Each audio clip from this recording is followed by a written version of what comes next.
Ganjar Pranowo yang saat ini menjabat sebagai gubernur Jawa Tengah diduga menerima 520 ribu dolar Amerika. Pada saat itu Ganjar Pranowo perannya disebutkan pada saat itu posisinya adalah sebagai wakil ketua Komisi 2 DPR RI. Dan kita lihat selanjutnya ada lagi yang saat ini menjadi menteri, Yasona Lauli, 80 ribu dolar Amerika. Jadi ada partai yang saat ini mengusung Presiden Joko Widodo, ada juga partai yang lain. Jadi multi partai tampaknya ini ya. Kali ini agak kompak yang saya sebutkan tadi ya. Terharu juga kita kali ini agak kompak. Lalu kita ke slide selanjutnya, ini merupakan bahan juga yang disebutkan oleh Ketua KPK saat itu. Kita mengambil statementnya dan kemudian kita kumpulkan. Kita lihat nilai proyek tersebut. Jadi kalau kerugian negara 2,3 triliun rupiah yang dari anggaran negara itu adalah uang kita, uang rakyat. Kita bayar pajak yang kemudian terakhir itu kalau misalnya mau laporan itu 31 Maret, kemudian diperpanjang sampai 21 April.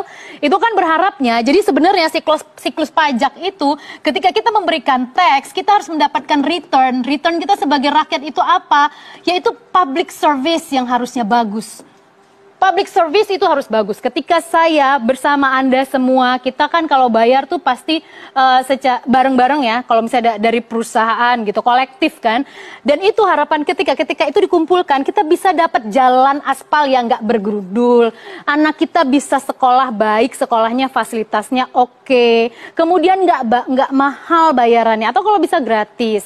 Kemudian begitu juga dengan kesehatan. Kalau kita sakit, kita berharap rumah sakitnya merata di seluruh Indonesia.